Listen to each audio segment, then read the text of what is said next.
Lost my mind, now I'm feeling so fine, cause I finally realized I don't need you.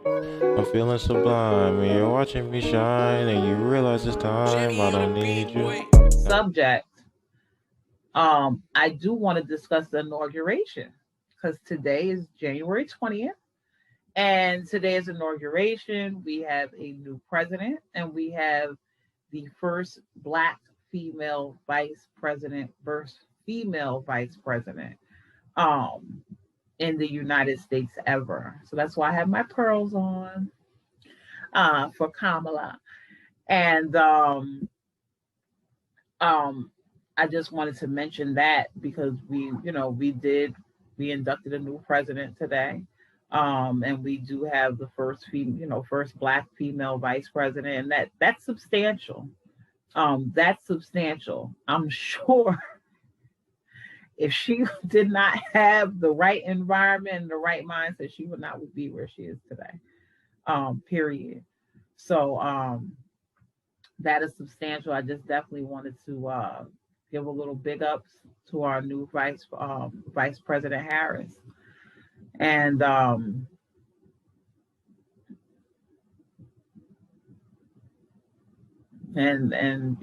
new administration in order. Um, the next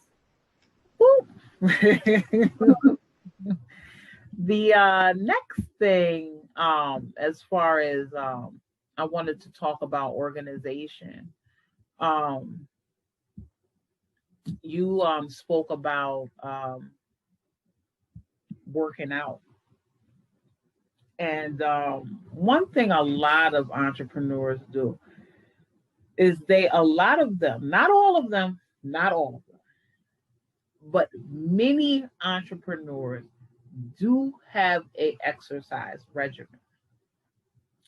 And it's not, believe it or not, it's not so that they have these wonderful bodies.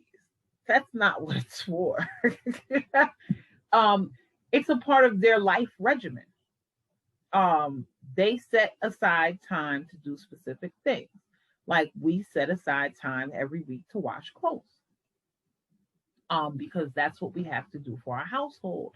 And if we don't do that, we're not going to have any clean clothes to put on eventually. Or our children won't have clean clothes to put on eventually. So I wanted us to take a moment and think about the things that we specifically set aside time for during the week. Because your weekly organization also maximizes your week, just like your daily organization does. And we'll discuss daily organization more in episode 5 next week. But your weekly organization, it matters. You have to make time. So if we're working a 9 to 5, I'm working a 9 to 5. My company, it is a contract, but it is 9 to 5. It's not 9 to 5 per se, but it's 8 hours a day. It's a contract. I'm working for my own business, my own company, but it's a commitment. It's a 40-hour per week commitment. And me personally, I do not like to trade time for money.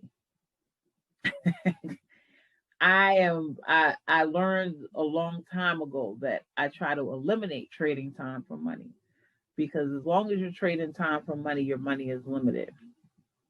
But this contract is something that I needed to help me get a leg up. So I have the contract. I work that estimate about 40 hours a week. I do have in between time every day. And that's to handle other obligations, whether they're sending out emails, making a phone call, just taking a few minutes just to sit and work on my website while I'm at lunch, or sit and work on my website in the evening. But the same way that I set aside time to wash clothes and wash dishes and clean the house is the same way that I set aside time for my business. I've been trying to get to the gym too, and not so successful. But what the first thing I started doing when I just went back into I'm going to work out is I started working out in the house. And I do continue to work out in the house. Honestly, my morning workout gets done every day, regardless. And the evening workout, trying to go to the gym, is what doesn't happen because I'm a little drained by the end of the day, or I just don't, like Imani said, feel like it. And we don't want to go with our feelings. A lot of times we do how we feel. So in the morning, it's not about how I feel. In the morning, I roll over, I get up, and I start my exercises immediately. It doesn't matter how I feel. It gets done every single day because in the morning, it doesn't matter how I feel. It has to be done. And honestly, I feel better in the morning after doing that. I feel more rejuvenated. I feel like I'm ready to go. Every time I walk into my warehouse, they're like, Brooke, why are you so chirpy? Why are you so happy? I'm like, it's easy. It gets through the day easier if you're happy in the beginning, So, but there are things that I specifically set time aside for. I set time aside in the morning for meditation. I set time aside in the morning to make sure that I make tea and make a bowl of oatmeal or a bowl of grits on the way out the door because to me personally, I need to eat breakfast. Breakfast helps me fuel my day. If I have my tea and my breakfast in the morning, I'm not hungry until late. And I can just keep going and keep doing what I have to do instead of at 9, 10 o'clock. Oh, I need a bite to eat. Oh, I need a break. Oh, I need coffee. So we set, you set aside times to do things specifically to keep yourself organized or to keep yourself in a focused mindset so that you can continue to be productive. Imani, is there anything that you specifically set aside time for during the week, as far as your businesses to make sure that you're being consistent? Yes, I call Brooke every day. I call myself her friendly neighborhood stalker. And no, but I really do try to do that. And I just try to keep them at the top. I try to keep them top of mind. I find that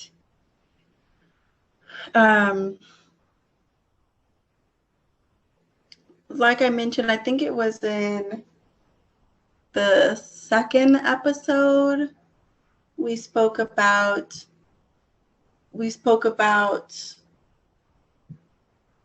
breaking our goals down from yearly to quarterly, and you asked me how I was doing with that, and I shared that I use phases. I use 3 phases typically, and it's not always like, every 4 months. I might have 3 phases in a month's time or in 2 months' time, where like my goal is to finish those 3 phases in that time span.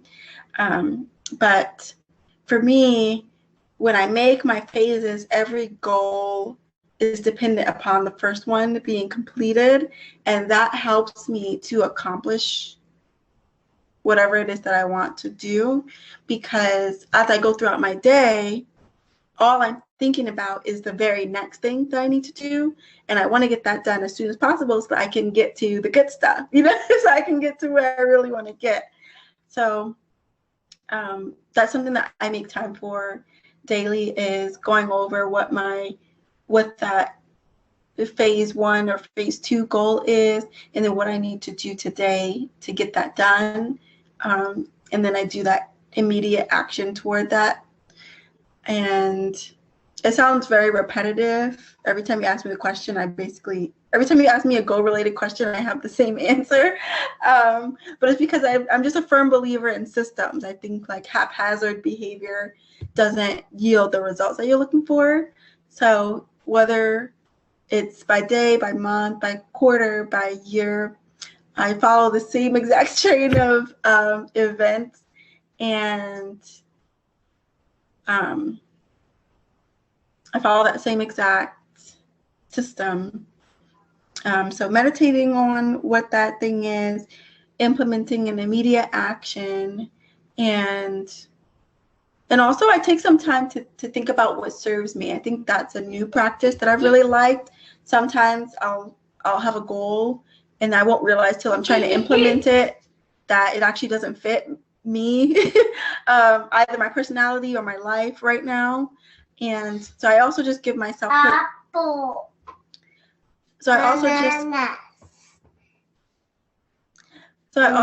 give myself permission to be flexible, and that has helped me to accomplish more because I don't put an unnecessary pressure to do something that I'm just not in a position to do, you know. So that's been something that I actually really appreciated lately, is not forcing myself to do things like at 6 p.m. Sometimes opportunities come up and they're like, oh, can you do 5, 6?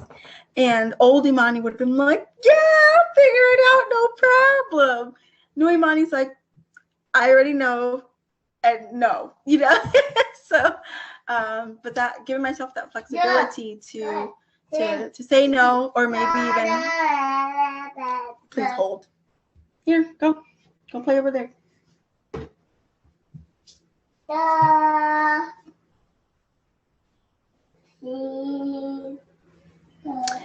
Giving myself that flexibility to say no, or maybe say that something is something I'll come back to later, has helped me to actually get more done because I'm doing what I can instead of what I feel obligated to do. What about you? I love that you brought up the fact that you would just do it before. I used to be a just do it person too. And I do not do that anymore at all. Reason being is you get distracted from what you're focused on. Just an example, a friend of mine came to me with wants to start a construction company, small construction company, and wants to help use my expertise. I want to ask you, sorry, do you want to just repeat that last thing about the do-gooder thing? You said, I'm glad that you brought up that you're a do-gooder, because I was going to ask if you wanted to just say that again because somebody was over here. Yeah, no, that's no problem. Okay, so let me dismiss him so you can. Okay, go ahead. Trying to make it easier on the editing so I can just take all that out and start from this point. Okay, yeah, so I'm ready. So yeah, I used to do, like, if some people will call me, I would literally drop and do it, or I would, okay, let me figure out how I can get it done for them or do it for them or whatever. And I had to pull myself back from doing that. Over my time of being homeless for 2.5 years, I realized that I was not serving myself by being too concerned with other things that weren't priority or didn't need to be priority to me. It's a wonderful thing to be a servant and be able to help other people and things like that, but you still have to have rules and regulations, and you still have to have your own standards in place, that you are not, that if you can't do it, you can't do it. That's that. I can help you, but you have to give me a week. I can help you, but you have to give me 48 hours, or whatever the case is. Or I just can't do it. That's it. And you don't have to feel bad about that, because I'm sure there's many of times that you have helped. And just, over my time of being homeless, that's one of the things that I realized, that I had to really hone in on what I needed to do. And yes, I always want to help everybody, but it had to get to the point that if it's not helping me, or if it's not being, it's not it's not helping me go the direction in which I'm trying to go, then maybe this doesn't need to be done right now, or this is not my priority. Somebody called me this past weekend, and they wanted to talk. Well, we started discussing a construction company, and just discussing like my expertise and how I can help them and things like that. And they're like, can we, Brooke, can we start this thing together? So they had a job, and they're like, Brooke, can we start this thing together? And Brooke is like, I can help you with it, but pause. I'm not picking up a hammer. And he's like, what? And I'm like, don't get me wrong. Yes, I am a laborer, proud member of the union, Local 3 in New Jersey. But I decided that if I'm going to start a business, I'm only going to come and check and make sure everything's done. I'm not going right now. I don't have time to dedicate to picking up a hammer. However, I do have plenty of people that I can call, plenty of people that I can hire, plenty of people that would love the opportunity, to help build their own portfolio. I could hook those people up with the job, but I'm not going to do it. And that's what I had to explain to him. Then there was a discussion about making a portfolio. And it was something to the tune of, Brooke, I'll send you the pictures. Pause. You will not send Brooke the pictures. Everybody and their mama has a Gmail account. Everybody and their mama has a Google Photos album. Everybody and their mama could share and make an album and share an album on Google Photos or on whatever other application that you use to store your photos. So when we finally did have the conversation, it was, okay, Brooke, should I send you these pictures? No, you should not send Brooke these pictures. What I need you to do is pull up the little Google Photos icon that looks like this on your phone. And you can share that. You can save the album, name it Construction, and you can share it with me. Here's my email address. Now we have an album of the construction, of now we have an album that we can make as a portfolio of the work that we've done. That was something that I really had to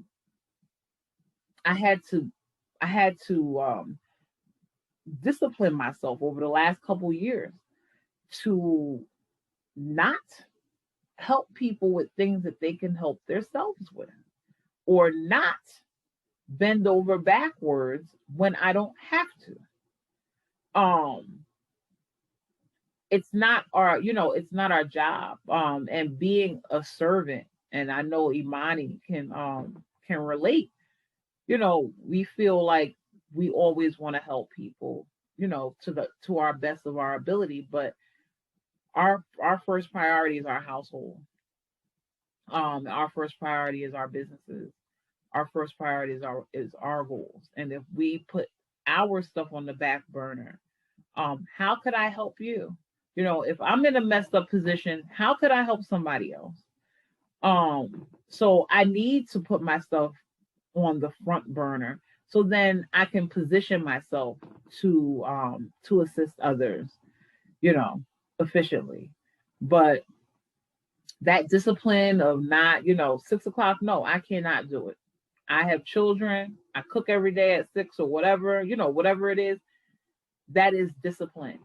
And that discipline is needed when you have a plan to push forward in your life and you're not just going with the flow.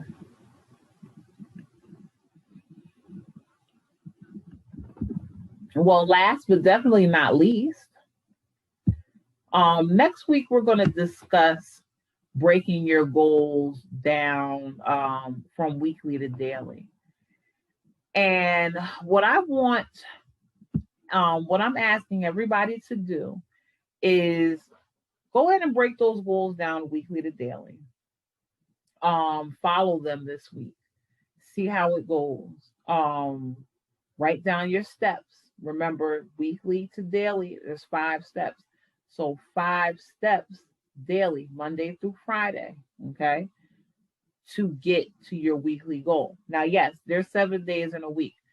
The reason why I only say 5 steps is because if I tell you to do 5 steps now, then you'll do 5 steps with 2 extra days to complete them.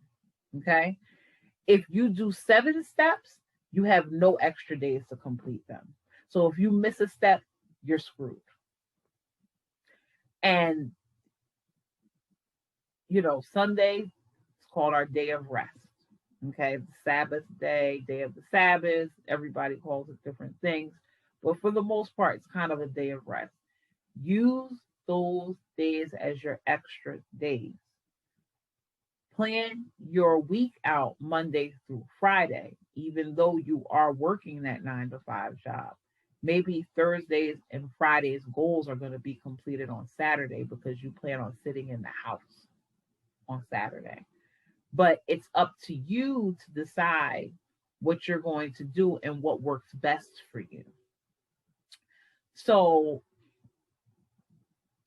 analyze your goals, write down your goals, break them down. Analyze your surroundings, maximize your productive time. Yeah, I had a party this week. We did not discuss one thing about business. And honestly, with me, that's actually very rare. I'm really thinking like, I did good. I'm actually proud of myself. Because nothing happens in my life without including business. But no, Friday night we did not discuss business. I think, matter of fact, no, I think we did discuss taxes for a hot second. Hot second.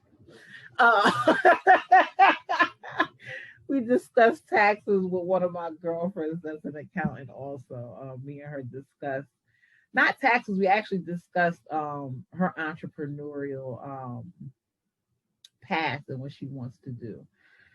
So that was just a quick discussion. But that's me. Like, that's literally me. There is not a dinner.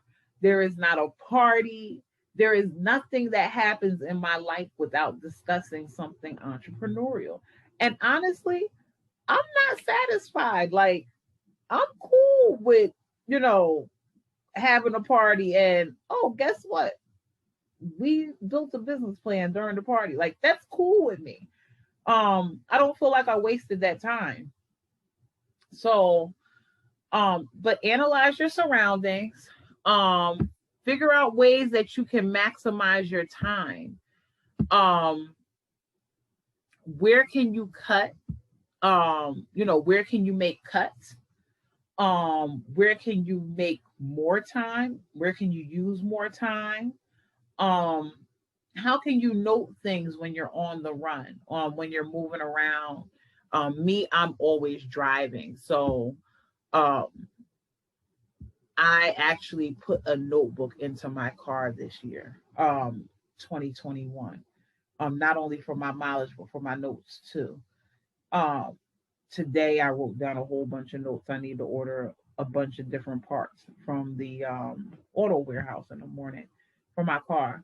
So, how do you note those things? I want to know, how you all note these things. How do you make mental notes? I actually went to make a verbal note this week and was unable to do it. So I have to download a program this week to make a verbal note. I used to make verbal notes all the time because sometimes, just, hey, X, Y, and Z, and I'll go back to it. So break down your goals weekly to daily. Check out your surroundings, check out what you're doing. figure out how you can maximize your time, make some changes or some adjustments to maximize your time. When you do have a shift, make sure you adjust so that way you can still continue to be productive, and you can still continue to meet your daily goals and your weekly goals. Anything else you want to close out with, Imani? I was going to say voice memos are my best friend. I'm pretty sure I have like 80 right now, and I just got this phone. But especially when driving, voice memos, and then later transcribing them. Or I wonder, there's a website that's called, I think it's called Speech Texter. And I like it because it's, like I said, a regular website. I think you can use it on your phone or computer. And it's actually pretty accurate. You can go in and make changes, but it's pretty accurate. And they actually have the app. Oh, they have an app? Who knew? But I've actually done voice recordings that were pretty long, and sat my phone next to my computer and just press play and let the website pick up my voice memo for me. And then all I need to do is go in and make sure spelling is right, or, I didn't say that word, I actually said this word. But I can go back and edit. I just don't want to go type 30 minutes worth of talking. So voice memos are my favorite thing on the planet. And I love what you shared when you were sharing the construction story, because when you delegate, it's not because you can't do something. It's just, just not what you want to do. And I think that that's such a beautiful gift to give yourself, where you're designing the life that you want and you're saying no to the things that don't fit into that design unapologetically. And I feel like unapologetic has been my word for all 2021. But I really love that, because you're also telling yourself you're worth it. Like, you're worth saying no to things so that you can say yes to something else that's more aligned with what you're manifesting. I think a lot of times we can tell ourselves the opposite, which is, well, I don't really want to do that, but what have I got to lose? Or I don't really want to do that, but I don't want to hurt their feelings. Or I don't really want to do that, but if I could squeeze it in, maybe I should do it because the opportunity presented itself. It's a powerful thing to say, like, I know my worth and I'm not going to do anything that doesn't contribute to where I want to be. I think that's a big act of self-love. So bravo to you. That's such a beautiful thing to do.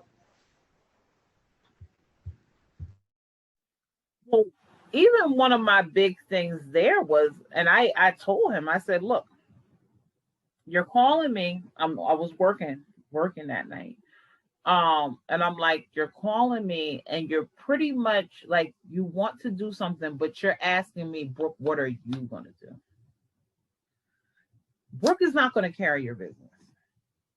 Okay. Like, that is out. It's not happening unless I'm getting them a paycheck and I'm writing you a paycheck as an employee for whatever work that you're going to, I'm not carrying your business.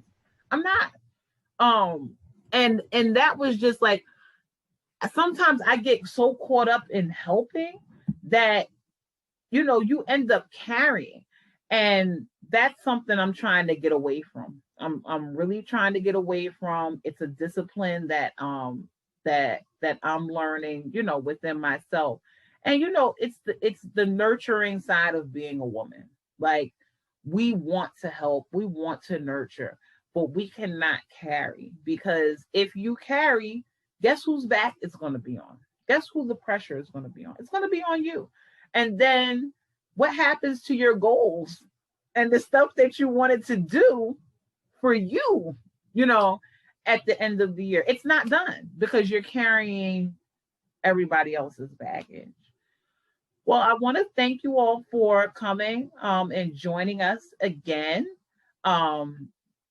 Take your time, please write down your goals and reflect on your environment and your surroundings and how you can maximize them.